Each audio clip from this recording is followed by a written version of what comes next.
ETF index mutual funds నేర్చుకుని stock మార్కెట్లో రాణించాలనుకుంటున్నారా? వెంటనే ఈ నెంబర్కి కాల్ చేయండి. నమస్తే రమ్మగారు. నమస్తే జయ. మంచి చందమామ కథ ఒకటి చెప్పండి. ఏం చెప్దాం కదా. సరే, పూర్వం ఒక ఊళ్ళోనట కిరీట్ అని ఒక కుర్రాడు ఉండేవాడు. తాత తప్పిస్తే ఎవ్వరు లేరు వాడికి. తాత వాడు తాత ఎంతో గారాభంగా చూసుకునేవాడు. అమ్మా నాన్న లేని పిల్లాడు, వాడికి కష్టం నిష్ఠూరం ఏం తెలుస్తాయి? అదే కదా. తాతయ్య వేళకు అమర్చేవాడు. తాత ఎక్కడి నుంచి తెచ్చి అమరుస్తాడో వాడికి అక్కర్లా. వేళకు తిని హాయిగా ఆడుకుంటూ చుట్టుపక్కల వాళ్ళతో కాలక్షేపాలు చేసుకుంటూ ఏదో 2 ముక్కలు నేర్చుకున్నాడు అంతే. వీడికి బాగా 18, 19 ఏళ్ళు వచ్చేసరికి మెల్లిగా వాడికి అర్థమైంది తన ఇంటి పరిస్థితి. తమ దగ్గర ఏం లేదు. తాత ఇన్నాళ్ళు ఏవో ఉన్నవేవో తెగనమ్మి ఆయన పెద్ద పని చేయగలిగేవాడు కాదు. ఎట్టాగొట్టా పిల్లాన్ని పోషించుకుంటూ వచ్చాడు వాడు సరదా తీరుస్తూ.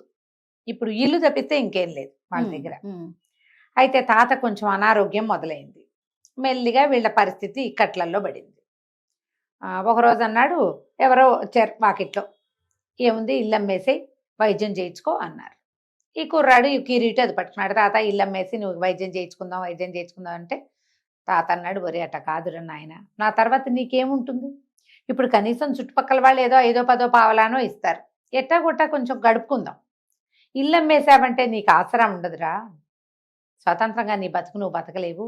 నా తర్వాత నువ్వు ఇల్లు అమ్ముకుని ఆ డబ్బులతోటి ఏ వ్యాపారమో చేసుకుందు కానంటే పిల్లాడు ఒప్పుకోలే. ఇప్పుడు నీకు రోజువారీ మందుకి గతిలేక, తిండికి సరిగ్గా కుదరక, నాకేం పని రాక ఇట్లా ఎట్లా కుదురుతుంది? వద్దు, మనం ఇల్లే అమ్మేసేద్దాం, నీకు వైద్యమే చేయిస్తానని బతిమలాడాడు.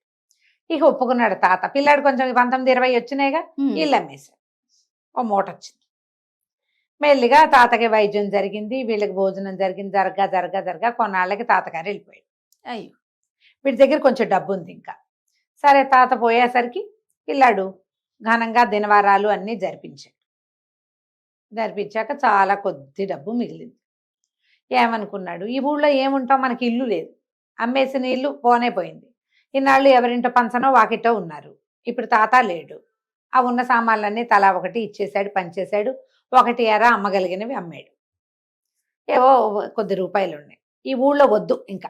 తాత కూడా నీ బతుకు నువ్వు బతకాలి అన్నాడు. ఈ ఊళ్ళో బతకాలంటే నేను రాఘవయ్య గారి మనవడిగానే ఉంటా. అట్లా కాకుండా కిరీటిగా బతకాలంటే వేరే ఊరు వెళ్ళిపోదాం, ఏదైనా నగరానికి వెళ్ళి ఏదైనా పని దొరికింది. ఇక్కడ ఏ పని చేసినా రాఘవయ్య గారి మనవడనే అంటారు. పల్లెటూళ్ళలో అందరికీ ఇలాంటి సమస్య ఉంటుంది. పూలమ్మిన చోట కట్లు అమ్మలేం. అవును, అలాంటి భావాలు ఉంటాయి. పిల్లాడు వెళ్ళిపోదాం అనుకున్నాడు. సరే, ఎక్కడికో నడవటం మొదలుపెట్టాడు నగరం వైపుకి. ఒక మధ్యలో ఒక అడవి దారి వచ్చింది, కొంచెం ఊరికి సమీపంగా ఉంది. వీడు అక్కడ కూర్చున్నాడు, ఏదో తిన్నాడు మధ్యదారిలో. చెరు మధ్యలో ఏమో 2 3 నేరేడుకాయలు కనిపెడితే అవి నోట్లో వేసుకున్నాడు. చెట్టు కింద కూర్చున్నాడు.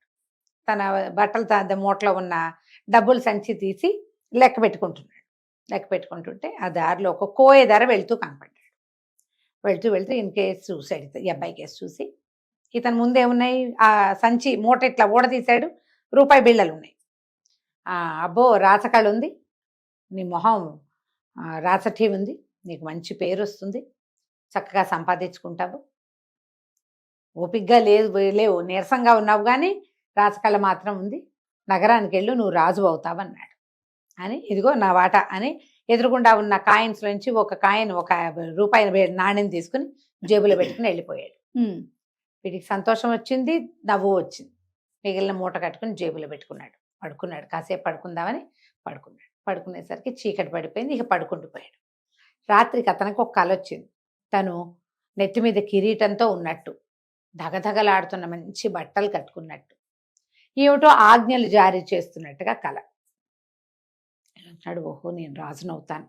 బహుశా రాజు అవ్వాలంటే ఈ ఊరు ఆ ఊరు అడవులు పట్టుకుని తిరిగితే ఏమవుతుంది, పల్లెటూళ్ళు పట్టుకుని నగరానికి వెళ్ళిపోవాలని ఇక మెల్లిగా తన దగ్గర ఉన్న డబ్బులు ఖర్చు పెట్టుకుంటూ ఈ ఊళ్ళన్నీ దాటుకుంటూ నగరానికి ప్రయాణమై వెళ్ళిపోయాడు. నగరం చేరాడు. ఆ ఊరికి రాజుగారు అందరూ శుభ్రంగా ఉన్నారు, కానీ వెళ్ళిపోయాడు. వెళ్ళి ఒక పూటకోళ్ళ ఇంటికి వెళ్ళి, ఈ దగ్గర ఇంకా 3 కాయిన్స్ ఉన్నాయి. సరే, వెళ్ళి ఒక కాయిన్ ఆ పూటకోళ్ళ పెద్దమ్మ చేతిలో పెట్టాడు. ఓ పేదరాశి పెద్దమ్మ ఆవిడే. ఆ పెద్దమ్మ రూపాయి పుచ్చుకుని వీడి పిల్లాడికి అప్పుడే భోజనాలు వడ్డిస్తోంది. ఒక అరిటాకు వేసి, నాయన కూర్చో, ఇక్కడ అన్నం తిందు కానంటే పోయి కాళ్ళు చేతులు మొహం కడుక్కొచ్చాడు. అన్నం తింటానికి కూర్చుంటే ఈ భోజనాలు చేస్తున్న వాళ్ళల్లో ఒక ఆయన ఎవరో అడిగారు, ఏమిటి పెద్దమ్మా మీ ఊరు సంగతులు, మీ రాజుగారికి ఒంటో బాగుండలేదన్నారు, ఆయన దిగులు తీరిందా అన్నాడు. ఆయన ఎంతో బాధపడ్డాం, మా రాజుగారికి పెద్ద రాచపుండు వచ్చింది, ఎన్నాళ్ళుగాను ఎంత బాధపడ్డారో పాపం.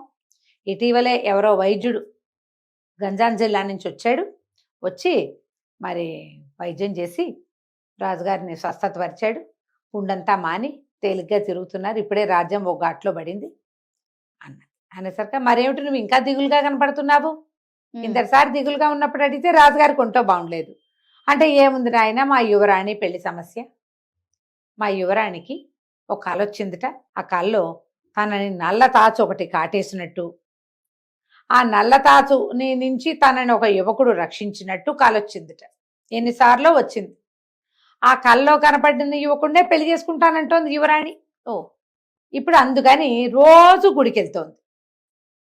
ఏదో ఒక రోజు తను గుడికెళ్తుంటే నల్ల తాచు కాటైపోవాలి, యువకుడెవడో కాపాడాలి, వాడిని పెళ్లి చేసుకోవాలి. ఈ పాయింట్ మీద ఇట్లా నడుస్తోంది నాయన. యువరాణికి స్వయంవరం లేదు, యువరాణికి సంబంధాలు చూడటం లేదు, కల్లో కనపడ్డని వాడినే పెళ్లి చేసుకుంటానంటోంది యువరాణి. మరి దిగులు కాక ఇంకేమిటి నాయన అంది. అప్పుడు అందరు సరే ఏదో మాట్లాడుతున్నారు, ఇంకా ఏవో బోల్డ్ కబుర్లు చెప్పుకున్నారు. ఈ మూల కూర్చుని అరిటాకేసుకుని అన్నం తింటున్న కిరీటికి ఈ కథ అంతా వినపడింది. ఓహో, రాజు అయ్యేందుకు ఒక మార్గం ఇది. నాకు కళ ఏమొచ్చింది, రాజునైనట్టు నేను కిరీటం పెట్టుకున్నట్టు కళ వచ్చింది. ఓకే. కోయతను ఏం చెప్పాడు, నువ్వు రాజు అవుతావు, రాతకళ ఉందన్నాడు. అన్ని కలిసి వస్తాయి. ఇప్పుడు యువరాణిని గనక రక్షిస్తే రాజు అయిపోతాడు. యువరాణి భర్తాయి కదా రాజానికి రాజు రేపొద్దున. సరే ఇది బాగుందని రూపాయి అయిపోయింది, ఇంకా 2 రూపాయలు ఉన్నాయి తన దగ్గర. చకచకా వెళ్ళి ఆ ఊళ్ళో ఒక పాములు పట్టేవాడిని ఒకడిని వెతికి పట్టుకున్నాడు. వాడి దగ్గర ఒక చక్కటి నల్లతాచు కూరలు పీకేసి మూతి కుట్టేసి ఇవ్వు నాకంటే వాడు 2 రూపాయలు అవుతుంది అన్నాడు. 2 రూపాయలు వాడి చేతిలో పెట్టాడు. ఆ తాచు పాముని పుచ్చుకున్నాడు, ఒక మూటలో వేసి మూట కట్టుకుని ఆ మూట పుచ్చుకుని వెళ్ళి ఆ ఊరి దేవాలయం, అది ఇట్ట కొండ మీదకి ఎత్తుగా పైకి ఉంటుంది ఆ నగరంలో. యువరాణి రోజు ఆ గుడికే వస్తుందని చెప్పింది ఆవిడ. యువరాణి వస్తుందని కూర్చున్నాడు. ఎవరో వారా వీరా అమ్మాయిలు వస్తున్నారు, అందరూ ఎవరు యువరాణులుగా కనిపించట్లా. చీకటి పడ్డాక ఒక అమ్మాయి ధగధగలాడే అద్భుతమైన వస్త్రాలు ధరించి చక్కగా సన్నగా శలాకల్లే ఉంది. మరి కథలో విన్నాడు, చెప్పింది కదా అవ్వ, ఏమని చెప్పింది పేదరాశి పెద్దమ్మ, ఒక యువరాణి వెళ్తోంది రోజు గుడికని. చటుక్కున ఆ యువరాణి మీదకి ఆ నల్ల తాచును విసిరేశాడు. విసిరేసరికి అలా పాము దగ్గరికి వెళ్ళేసరికి యువరాణి కేకలు పెట్టింది, అమ్మో అమ్మో పాము పాము పాము, ఇంకేముంది పాము వచ్చేసిందని అనగానే ఈ భయం చేశాడు. ఓ పొద పక్కన దాక్కున్నవాడు ఒక ఎగిరెగిరి పరిగెత్తుకుంటూ వెళ్ళి తన చేతిలో ఉన్న తుండుని పాము మీద విసిరేసి దాన్ని ఎత్తుకుని అవతల వారేసేసి, భయం లేదు పామును విసిరేసాను, నీకేం కాదు, నిన్నది కాటేదన్నాడు. అనగానే ఆ అమ్మాయి ఎగిరి గంతేసి తన చేతులు పుచ్చుకుని, నువ్వు నన్ను రక్షించావు, లేకపోతే పాము కాటేసేది, నల్ల తాచు నా కల్లో అలాగే వచ్చింది, తాచు కాటైపోతుంటే ఎవరో రక్షించినట్టు, నువ్వే నా భర్తవి అన్నది. అన్నాక రా అని చేయి పుచ్చుకుని గుళ్ళోకి తీసుకుపోయింది.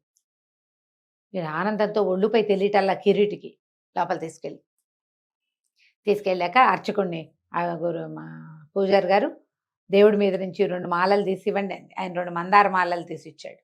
ఈ అబ్బాయికి ఈ కిరీటికో దండ ఇచ్చింది, తను దండ తీసుకుంది.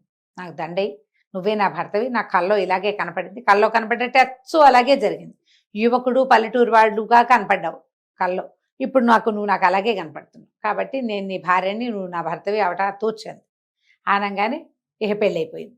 చెరుకోదండ మార్చేసుకున్నారు, పద వెళ్ళిపోదాం ఉంది. ఇంకేముంది, నేను రాజైపోతున్నాను, కిరీటికి నా కళ భలే నిజమైంది, నా కళ నిజమైంది, యువరాణి కళ నిజమైంది, నిజం చేసాం మనమే అంతే. సరే ఇద్దరు కలిసి చేతులు పుచ్చుకుని కొండ దిగారు. అది ఎక్కువ పెద్ద కొండ కాదు, చిన్న గుట్ట అనమాట.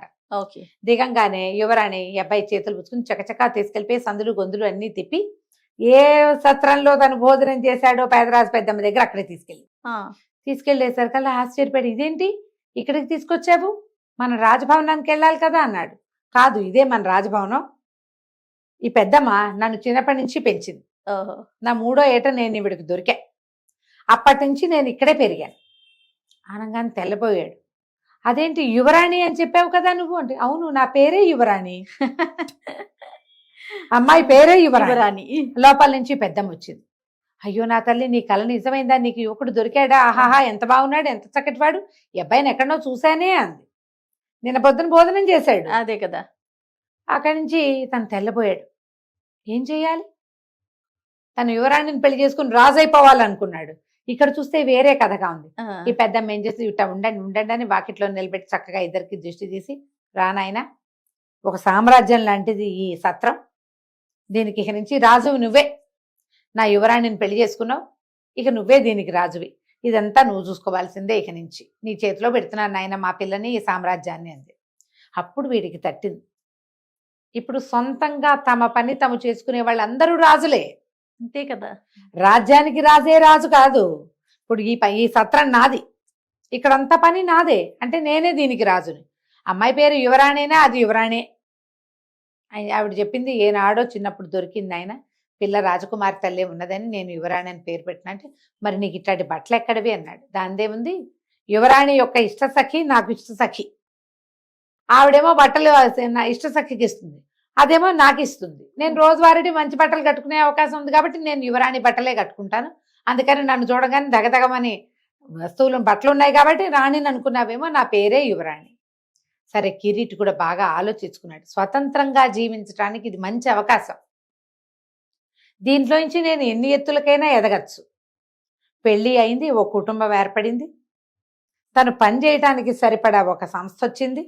ఇది చాలనుకుని భగవంతుడికి దండం పెట్టుకుని వాళ్ళ తాతకి 2 నమస్కారాలు చేసుకుని ఈ పిల్లని చక్కగా శాస్త్రోక్తంగా పెళ్లి చేసుకుని ఇక్కడే ఉండిపోయాడు. ఎవరైనా సరే రాజు అవటం అంటే కింగ్ కాదు, తమ జీవితాలకి తమలు రాజులుగా ఉండగలిగే అవకాశం కనుక లభిస్తే, అంటే నేను ఎవరి మాట వినక్కర్లేదు, నా మాటే అందరూ వింటారు. అలాంటి ఒక అవకాశం వచ్చినా వాడు రాజే కదా. అంతేగా కదా. ఇలా ఆలోచించండి. కథ కంచికి మనం ఇంటికి. చాలా బాగుందండి. నమస్తే రమ్య గారు. నమస్తే.